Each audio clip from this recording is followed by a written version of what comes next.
लहानपणीची आठवण ताजी करायची होती तर मी इथे खोबऱ्याच्या गोळ्या बनवलेल्या आहेत. अगदी शाळेच्या बाहेर किंवा किराणा स्टोअरमध्ये सुद्धा आधी या मिळायच्या. अगदी 2 वस्तूंपासून बनवलेल्या आहेत. टाईम मशीन जर असती तर त्या काळात मी रिटर्न जाऊन या गोळ्या खाऊन आली असती. पण म्हटलं चला आपणच बनवून घेऊया.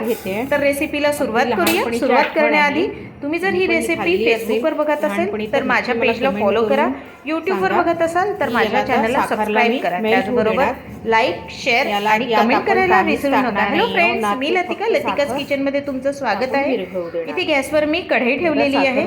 त्यात मी 1 वाटी साखर घातलेली आहे. यात पाणी घातलेलं नाही किंवा काहीच घातलेलं नाहीये. याला अशीच मेल्ट होऊ द्यायची आहे. फिरवते आहे. मीडियम आचेवरच सतत फिरवत राहायचं. बघा थोडी थोडी मेल्ट व्हायला सुरुवात झालेली आहे. फिरवत राहायचं. आपल्याला इथे फक्त साखर आणि खोबऱ्याचा किस म्हणजे डेसिकेटेड कोकोनटच यूज करायचा आहे. आता याला छान व्यवस्थित असं मिक्स करायचं. रंग पण छान येतो. गॅसची फ्लेम फास्ट करायची नाही. अगदी मीडियम किंवा स्लो ठेवली तरी चालेल. फक्त आपल्याला इथे साखरला मेल्टच करायचं आहे. फरक येत नाही. बघा मेल्ट व्हायला सुरुवात झालेली आहे. कलरही थोडा थोडा हलका हलका चेंज होतो आहे.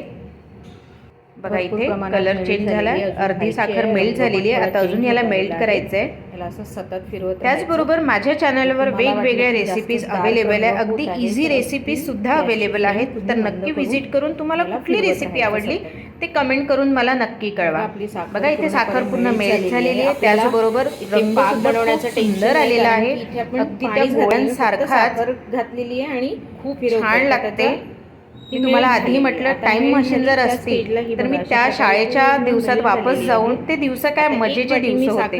काही टेन्शन नाही, काही नाही. आता इथे खोबऱ्याचा किस मी 1 वाटी घेतलेला आहे. तो पण टाकून मी मिक्स करून घेणार व्यवस्थित. आता आपल्याला या स्टेजला गॅस अगदी स्लो फ्लेमला ठेवायची आहे. मीडियम पण नाही ठेवायची. मिक्स करायचं. याच्यानंतरच्या सगळ्या प्रोसिजर फास्टमध्ये करायच्या आहे. आता झालेला आहे. खोबऱ्याचा किस मिक्स झालेला आहे. याला गॅसवरून मी खाली उतरवते आणि माझ्याकडे मी सिलिकॉन मॅट आहे म्हणून मी सिलिकॉन मॅटवर गोळ्या बनवते.